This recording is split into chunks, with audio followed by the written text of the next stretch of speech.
शिक्षा जो है ना एक व्यवसाय का अड्डा देखा जाता है अधिकांशतः निजी विद्यालयों में कि हर एक वर्ष री-एडमिशन की प्रथा चलती आ रही है।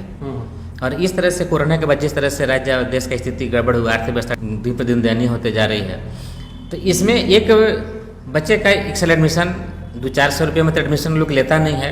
एडमिशन के लोग मनमाना रकम भी रखे हुए हैं। किताब, पेंसिल, रबड़, सॉक्स, जूता, बैग, टाई, बेल्ट जो कि मनमाने दामों पर दिए जाते हैं। एक जो दाल रोटी चलाने में मुश्किल है। अभी हाल ही के डेट में अभी हम लोग देख सकते हैं कि 10 दिन 5 दिन पहले जिस तरह से घेवड़ा 70 रुपये किलो बिक रहा था, भिंडी 80 रुपये किलो बिक रही थी, परवल का रेट 100 रुपये पार हो गया था। तो जिसमें जो दाल रोटी नहीं चला पा रहा है तो शिक्षा लोग कहाँ से दे पाएगा। शिक्षा तो मूलभूत सबकी आवश्यक चीज़ें है ना, तो शिक्षा को थोड़ा सा सस्ता होना चाहिए। देखिए अभी तक सरकारी विद्यालयों में जो छापेमारी हो रही है या सरकारी शिक्षकों को जो प्रताड़ित किया जा रहा है। नहीं, प्रताड़ित कैसे किया जा रहा है? अगर शिक्षक समय पे आ रहे हैं और समय से जा रहे हैं तो इसमें प्रताड़ना जैसे प्राथमिक विद्यालय के बच्चों को अब पुस्तकें बांटी जा रही हैं, तो आधा सेशन निकलने के बाद जब पुस्तक बांट रहे हैं तो उसका क्या मतलब रह जाता है। बच्चों को बेंच नहीं है। बिहार के जितने प्राथमिक विद्यालय हैं आप एक बार सर्वे करिए, अवलोकन करिए, किसी भी प्राथमिक विद्यालय में बेंच नहीं है जो मूलभूत आवश्यक चीज़ है। बिजली नहीं है। इस भीषण तपती हुई गर्मी में बिहार के लड़का, बिहार के जो भविष्य कहे जाते हैं, वो बिना पंखे के गर्मी में पसीना पूंछते हुए बैठते हैं और भी जमीन में बैठते हैं। कितने निर्लज कि पत्थर के पिछले से को मैदा ना हुई, पत्थर पिछले से को मैदा ना हुई। आई बीमार बिकाऊ नेता लोग को वोट दिले से को बिहार के खिलाफ।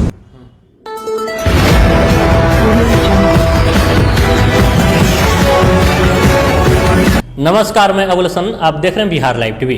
बिहार में के पाठक जब से शिक्षा विभाग के मुख्य सचिव बने हैं तब से ये लगातार सरकारी स्कूलों में बेहतर करने की कोशिश कर रहे हैं और तमाम तरीके के कार्य जैसे शिक्षकों का विद्यालय में समय पे आना, पढ़ाई का व्यवस्था चुस्त दुरुस्त है कि नहीं, कितने लोगों का एमडीएम बन रहा है। ये कहा जा रहा है कि के पाठक बिहार की शिक्षा व्यवस्था को काफ़ी बेहतर बनाने में लगे हैं। लेकिन बहुत सारे लोग ये सवाल उठा रहे हैं कि आखिर सिर्फ सरकारी स्कूलों में ही इतनी छापेमारी और भागदौड़ क्यों चल रही है, प्राइवेट स्कूल अभी तक इससे बाहर क्यों है? आखिर प्राइवेट स्कूलों में के पाठक और शिक्षा विभाग की नज़र क्यों नहीं जा रही है? इसी को लेकर राष्ट्रीय सब जनशक्ति पार्टी के राष्ट्रीय अध्यक्ष कलिंदर कुमार ने के पाठक को एक खत लिखा है। सर, सबसे पहले आप थोड़ा चिट्ठी दिखाइए जो खत आपने के पाठक को लिखा है। सर, बहुत बहुत स्वागत है आपका और आपके श्रोताओं का मैं राष्ट्रीय सब जनशक्ति पार्टी की तरफ से हार्दिक अभिनंदन करता हूँ। आखिर आपका ध्यान सरकारी स्कूलों से हटकर प्राइवेट स्कूलों पे कैसे गया? आपने अपने आवेदन में लिखा है कि निजी स्कूलों नामांकन शुल्क निर्धारित करने एवं री एडमिशन पर रोक लगाने के संबंध में, तो ये कितने बड़ी प्रॉब्लम है? देखिए, हम लोग जिस राज्य में रह रहे हैं उस राज्य का नाम है बिहार। जी जी। और पूरे भारत में बिहार एक ऐसा अछूता राज्य है जो पहले पिछड़ा राज्य में था, अभी भी बीमारू राज्य है जी, और अभी अति संवेदन पिछड़ा राज्य में घोषित हो गया है। तो हम बिहार के नौजवानों से और बिहार की जनता से कहना चाहेंगे कि पत्थर के पिछले से को मैदा ना हुई, पत्थर पिछले से को मैदा ना हुई। आई बीमार बिकाऊ नेता लोग को वोट दिले से को बिहार के कल्याण ना हुई। जब तक बिहार के लोग जाति पाति धर्म मजहब से उठ करके अलग निष्पक्ष प्रतिनिधियों का चुनाव नहीं करेंगे तब तक बिहार का हालात सुधारना बड़ा मुश्किल है। अच्छा, बिहार में के पाठक के द्वारा जितनी लगातार छापेमारी चल रही है, स्कूलों की लगातार जांच और निगरानी की जा रही है सरकारी विद्यालयों में, तो आप इसको कैसे देखते हैं? के पाठक का ये प्रयास है, एक तो माना जा रहा है कि मुख्यमंत्री के कहने पर ही ये सब हो रहा है। देखिए, अभी तक सरकारी विद्यालयों में जो छापेमारी हो रही है या सरकारी शिक्षकों को जो प्रताड़ित किया जा रहा है। नहीं, प्रताड़ित कैसे किया जा रहा है? अगर शिक्षक समय पे आ रहे हैं और समय से जा रहे हैं तो इसमें प्रताड़ना जैसी कौन सी बात है? देखिए, प्रताड़ित करने का इंटेंशन मतलब ये है कि प्राथमिक विद्यालयों में या सरकार के किसी भी विद्यालयों में जो शिक्षा से संबंधित मूल आवश्यक चीज़ें हैं वो पहले विद्यालय में उपलब्ध होनी चाहिए। पहले आप सिस्टम को सुधारना चाहते हैं, बेशक ठीक है सुधारिए, लेकिन पहले सिस्टम से जुड़ा हुआ जो भी उपस्कर है उसको सुधारना पड़ेगा। अभी देखिए, अब प्राथमिक विद्यालय के बच्चों को अब पुस्तकें बांटी जा रही हैं, तो आधा सेशन निकलने के बाद जब पुस्तक बांट रहे हैं तो उसका क्या मतलब रह जाता है। बच्चों को बेंच नहीं है। बिहार के जितने प्राथमिक विद्यालय हैं आप एक बार सर्वे करिए, अवलोकन करिए, किसी भी प्राथमिक विद्यालय में बेंच नहीं है जो मूलभूत आवश्यक चीज़ है। बिजली नहीं है। इस भीषण तपती हुई गर्मी में बिहार के लड़का, बिहार के जो भविष्य कहे जाते हैं, वो बिना पंखे के गर्मी में पसीना पोंछते हुए बैठते हैं और भी जमीन में बैठते हैं। कितनी निर्लजता की बात है। तो बेशक सुधारना है, आपका प्रयास अच्छा है, इस बात की हम आपकी तारीफ करते हैं, सराहनीय योग है। लेकिन इसके साथ साथ व्यवस्था को भी सुधारना पड़ेगा। केवल शिक्षक आ जाए समय से और किताब नहीं हो, कॉपी नहीं हो, बेंच नहीं हो, बिजली नहीं हो, डेस्क नहीं हो, तो क्या करेगा आकर के वो? जी जी बिल्कुल। तो बेशक सुधारना अच्छी चीज़ है, सुधारा जाए, लेकिन उसके संबंधित जो भी मूल आवश्यक चीज़ है उसको भी सुधारना चाहिए। और इससे हट करके हम माननीय उप मुख्य सचिव जो के पाठक जी हैं, उनसे हम अपील करेंगे राष्ट्रीय सब जनशक्ति पार्टी की तरफ से, और कहना चाहते हैं कि बिहार में शिक्षा जो है ना एक व्यवसाय का अड्डा बन गया है। जी अच्छा, स्कूलों में जो नामांकन शुल्क हायर फी में होता है और रीएडमिशन का जो लगातार गेम चलता है, इस पे आपका ध्यान कैसे गया? मैं बता रहा हूँ कि बिहार में शिक्षा एक व्यवसाय का अड्डा बन गया है। देखा जाता है अधिकांशतः निजी विद्यालयों में कि हर एक वर्ष रीएडमिशन की प्रथा चलती आ रही है। और इस तरह से कोरोना के बाद जिस तरह से राज्य और देश की स्थिति गड़बड़ हुई, आर्थिक व्यवस्था डाउनलोड हुई है, दिन पर दिन दयनीय होते जा रही है, तो इसमें एक बच्चे का एक्सेल एडमिशन 200-400 रुपये में तो एडमिशन लोग लेता नहीं है। एडमिशन के लोग मनमाना रकम भी रखे हुए हैं।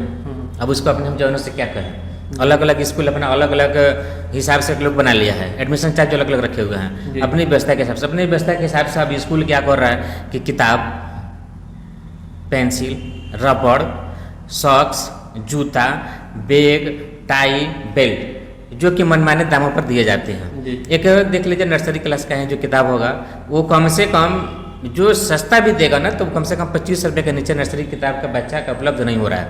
और इससे ऊपर जाइएगा, सेकंड और थर्ड में जाइएगा तो 5-5 हज़ार रुपये किताबें लगाई जाती हैं। और सबसे बड़ी कोड है निजी विद्यालयों में कि हर एक साल सिलेबस को चेंज कर देना, ये बहुत बड़ी माने सिलेबस को चेंज करते हैं कि जो पब्लिशर जिस पब्लिशर से किताब लेते हैं उसको चेंज कर देते हैं।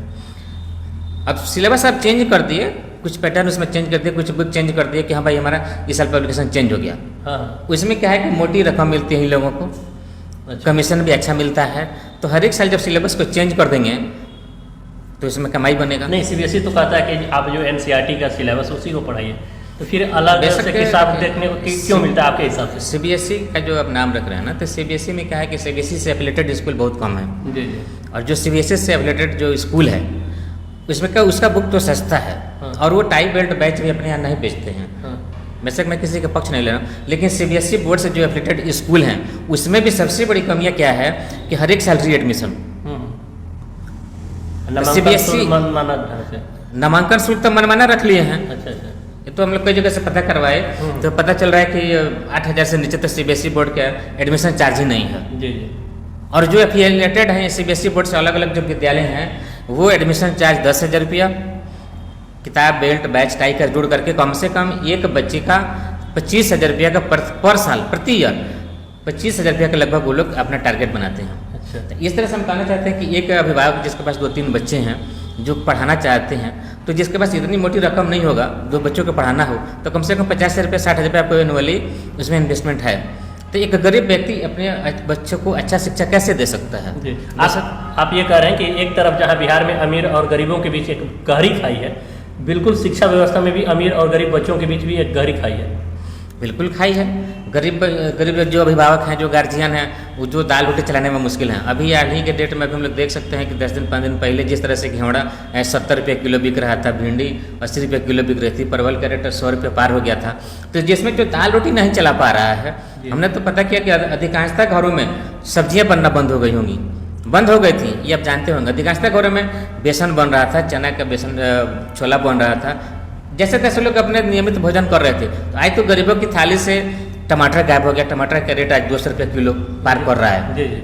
तो गरीबों के भोजन से, गरीबों की थाली से जिस तरह से सब्जियां, दाल, दूध गायब हो रहे हैं, तो शिक्षा लोग कहाँ से दे पाएगा?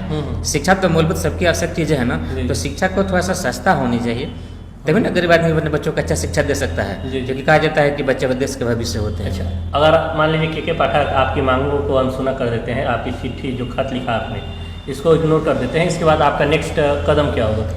देखिए, के पाठक माननीय बहुत अच्छा व्यक्ति भी हैं और मुझे लग रहा है कि इस बात को पहल उनको जरूर करेंगे। और जो भी अभिभावक हैं, गरीब या मध्यम वर्ग के जो लोग हैं, उनको ये रीएडमिशन और मनमानी किताबों से निजात जरूर दिलाएंगे। अगर नहीं होता है तो फिर पार्टी अपने स्तर से अगला कोई ना कोई ठोस निर्णय जरूर लेगी और जनता को बेशक आने वाले समय में जरूर इसका लाभ मिलेगा। अच्छा, जो भी स्कूल संघ है, अलग अलग प्राइवेट स्कूल है, उनके संचालकों की तरफ से कहा जाएगा कि आप पॉलिटिशियन है तो पॉलिटिक्स कर रहे हैं, हमारे धंधा में अड़ंगा लगा रहे हैं।